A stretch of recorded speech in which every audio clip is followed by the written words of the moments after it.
ភិក្ខុមួយអង្គចង់ឈ្នះព្រះពុទ្ធជាម្ចាស់ប្រម៉ែប្រមូលភិក្ខុសង្ឃទៅបង្កើតលទ្ធិនិកាយថ្មីនៅទីបំផុតត្រូវបានព្រះធរណីស្រូបទាំងរស់ភិក្ខុទេវទត្តដើមឡើយគឺជាប្រញាតរបស់ព្រះសម្មាសម្ពុទ្ធចេញមកបួសតាមព្រះអង្គនិងធ្លាប់មានឫទ្ធិខ្លាំងដល់ក្រៃលែងប៉ុន្តែនៅក្នុងចិត្តរបស់ទេវទត្តវិញពោពេញទៅដោយមហិច្ឆតានិងការច្រណែនឈ្នានីសទេវទត្តចាប់ផ្ដើមញុះញង់ឲ្យព្រះបាទអាជាទៅសត្រូវធ្វើឃាតព្រះបិតារបស់ខ្លួនបានសម្រេចហើយគិតនឹងតែងតាំងខ្លួនឯងធ្វើជាព្រះសាស្តាជំនួសព្រះតថាគតវិញលុះមិនអាចដណ្ដើមអំណាចតាមវិធីត្រឹមត្រូវបានភិក្ខុទេវទត្តទើបគិតគំនិតអាក្រក់ដោយប្រើមធ្យោបាយបំបែកបំបាក់សង្ឃជាពិសេសភិក្ខុដែលទើបតែនឹងបួសថ្មីឲ្យចូលមកក្នុងលទ្ធិនិកាយថ្មីរបស់ខ្លួនដែលមានការបដិបត្តិតឹងរឹងខ្លាំងជាងមុននេះហៅថាការធ្វើសង្ឃភេទការបំបែកគណៈសង្ឃព្រះពុទ្ធជាម្ចាស់ទ្រង់ត្រាស់ថាការបំបែកសង្ឃឬសង្ឃភេទនេះមានទោសធ្ងន់ជាងការសម្លាប់មនុស្សឬសូម្បីតែសម្លាប់ព្រះអរហន្តទៅទៀត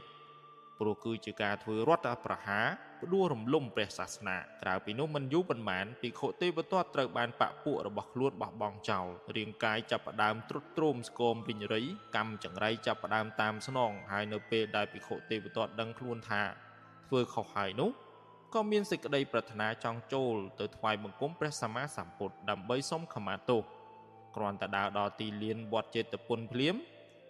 ព្រះធរណីចាប់ផ្ដើមហែកញែកចេញជាពីរហើយស្រូបយកភិក្ខុទេវទត្តបាត់ឈឹងទៅក្នុងព្រះធរណីទាំងរស់ដោយមិនទាន់នឹងបានជួបព្រះសម្មាសម្ពុទ្ធផង